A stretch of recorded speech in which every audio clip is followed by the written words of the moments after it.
Hai, halo sahabat pecinta catur, selamat datang kembali di Catur Talk Indonesia. Dan pada kesempatan ini kita akan menyaksikan permainan yang sangat menarik dari pecatur masa depan Amerika Serikat, Grandmaster Jeffrey Xiong menghadapi pecatur seniornya, Grandmaster Hikaru Nakamura, merupakan Raja Blitz dunia.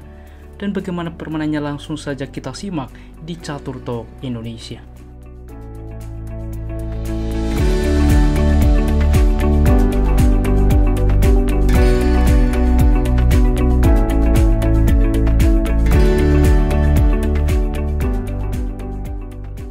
Baiklah teman-teman, di sini Grandmaster Jeffrey Xiong sebagai pemegang buah putih mau langkah dengan pion ke D4, dibalas Hikaru Nakamura kuda ke F6, pion ke C4, lalu G6, kuda ke C3, gajah ke G7 sehingga King's Indian Defense di papan. Pion G4 menguasai petak pusat, D6 mengontrol petak pusat, dilanjutkan gajah ke E2, dimana dengan lanjutan ke depan kita lihat bagaimana kerjasama kedua gajah. Hitam rokade, maka di dalam posisi ini tidak langsung gajah ke G5, melainkan dengan gajah ke E3. Maka E5 menyerang petak pusat, pion ke D5 tidak menerima, kuda ke A6 mencoba ke depan bermanuver ke petak yang lebih aktif atau bahkan mensupport pion melaju, menempatkan kuda di petak C7. Kuda ke F3 saat ini mempersiapkan rokade, kuda ke G4 mengancam gajah, gajah baru ke G5, dan pion ke F6. Tentunya gajah ke G5 ini untuk juga mengundang pion sehingga diagonal ini menjadi lemah ke depan. Gajah ke H4 dilanjutkan, pion ke H5 dimana juga ke depan untuk menjebak gajah sehingga di dalam posisi kuda ke D2 dimainkan. Dan apa yang harus dilakukan oleh hitam di sini kuda ke H6 teman-teman. Sebelumnya langkah kuda ini adalah mencegah trik yang dilakukan oleh hitam apabila saat ini langsung G5, maka gajah dapat ke G3 dan tidak mungkin H4 karena membuka gajah mengancam kuda. Walaupun pion memukul gajah, pion H menerima membuka file benteng. Inilah kompensasi yang lebih baik yang didapatkan oleh putih. Untuk itulah teman-teman kita kembali di dalam posisi Hikaru Nakamura memilih kuda mundur ke H6, maka dilanjutkan dengan pion ke F3, di mana juga selain ke depan mencegah kuda kembali juga membuka ruang penyelamatan bagi gajah. Kuda ke F7 saat ini mencoba mereposisi ke petaknya lebih aktif, pion ke A3, di mana ke depan mendorong pion ke B4 sehingga ketika pion ke B4 mengontrol petak penting C5 dan kuda menjadi sangat pasif. Dilanjutkan gajah ke A6. Menteri ke C2, pion ke C5 langsung juga mencegah pion melaju, juga di sini dapat berposisi ke depan kuda. Gajah ke F2 saat ini, kuda ke C7, maka gajah ke D3.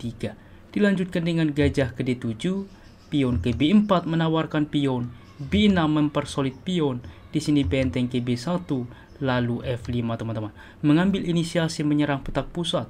Pertukaran terjadi dengan terlebih dahulu pion B memukul pion C, pion D menerima, maka pion E memukul pion F, dan pion G menerima, dan di sini putih rokade terlebih dahulu. Sebelumnya cukup menarik, mengapa bang di dalam posisi ini tidak dicoba gajah memukul pion misalkan? Masalahnya di sini gajah akan terlebih dahulu memukul kuda skak teman-teman, tidak langsung gajah memukul gajah, tetapi gajah memukul kuda skak. Apabila menteri menerima, gajah akan hilang, raja menerima, membawa menteri ke G5 skak, waktu yang sama mengancam gajah, jelas di dalam posisi ke depan bahwa hitam unggul 1 perwira. Untuk itulah kita kembali di dalam posisi seperti ini, dipilih dengan rokade, maka dilanjutkan menteri ke F6 saat ini menambah support terhadap pion. Karena apa? Saat ini hitam sudah rokade sehingga tidak ada tempo skak ke depan. Dan Jeffrey Xiong melanjutkan dengan benteng ke I1, kuda ke I8, dan A4 saat ini. Raja ke H8 mencoba membuka file G, di sini benteng ke E2, benteng ke G8 fokus rencana dari Hikaru Nakamura, pion ke A5 merusak struktur pion, H4 fokus rencana mendorong pion ke depan memanfaatkan pinan, benteng ke B1, dan kuda ke G7. Di mana ke depan kita lihat bermanuver ke depan, tetap fokus menyerang langsung ke raja. Pertukaran pion terjadi dengan pion A memukul pion B, pion memukul kembali dan kita lihat masih disupport oleh menteri sehingga D6 teman-teman. Kita lihat apabila menteri menerima pengorbanan pion, maka ini hanyalah pertukaran dan tentunya kuda menerima, maka ke depan juga benteng memukul pion. Di mana tujuan utama pion ke D6 menghalangi menteri juga melindungi pion sehingga benteng dapat aktif ke depan.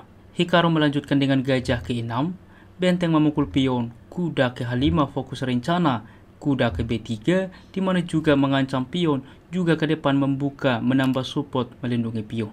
Kuda ke F4 fokus rencana mengancam benteng juga ancaman skak, sehingga gajah memukul pion membuka menyelamatkan pion.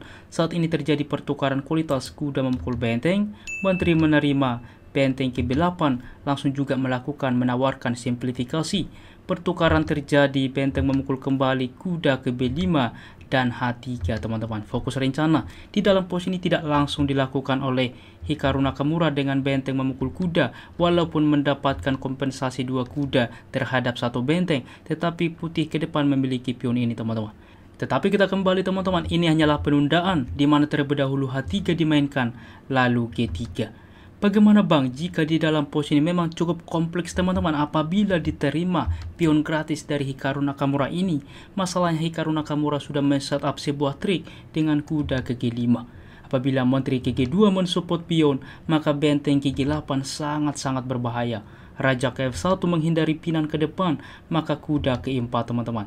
Membuka benteng mengancam menteri ke C2, kuda memukul gajah saat ini. Kuda memukul kuda, membawa menteri ke G5, ancaman skak ke depan, menteri ke F2, menteri ke C1 skak.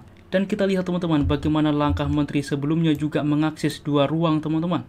Menteri ke F2, menteri ke C1 skak, raja ke E2, menteri ke D2 skak, raja ke F1, menteri ke D1 skak, menteri menutup membawa benteng ke G1 skak. Maka pertukaran terjadi dan ini pun paksaan ancaman skakmat karena membawa gajah ke 3 skak. Maka menteri ke F2 skak tanpa memukul gajah pun menteri ke G1 skakmat. Luar biasa teman-teman dan sangat-sangat berisiko. Kita kembali. Untuk itulah di dalam pos ini Jeffrey Xiong tidak menerima pion melainkan dengan G3. Maka saat ini juga pion ini ke depan cukup mengganggu teman-teman. Maka dilanjutkan benteng saat ini memukul kuda. Pertukaran gajah memukul kuda, maka gajah ke C4 menawarkan gajah. Pertukaran terjadi dan kuda juga langsung memukul pion. Di sini menteri ke D5 2 kali mengancam kuda. Gajah ke F8 mensupport kuda. Apabila teman-teman dicoba di dalam posisi dengan kuda memukul pion, ini akan tetap sebanding dengan menteri ke A8 skak, di mana setelah raja berpindah, maka menteri ke B7 skak waktu yang sama mengancam kuda. Untuk itulah teman-teman di dalam posisi dimainkan dengan gajah ke F8 dan disinilah posisi kritikal di mana Jeffrey Xiong memainkan dengan pion ke F4, tetapi percaya atau tidak, ini langkah blunder teman-teman. Dan mengapa ini langkah sebuah kesalahan? Coba ini menjadi tantangan bagi kita. Anda post video ini, apa langkah eksekusi dari Hikaru Nakamura di dalam posisi seperti ini? Bagaimana teman-teman? Selamat bagi Anda bisa menemukan langkah itulah dengan kuda ke E4, di mana langkah ini juga langsung membatasi teman-teman. Dan kita lihat di sini juga membuka gajah mengancam gajah.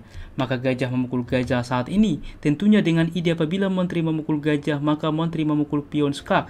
Waktu yang sama juga ke depan mengancam pion.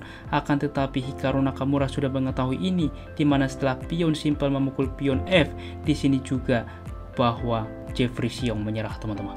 Sangat-sangat luar biasa di mana sedikit saja kesalahan langsung dihukum oleh lawan.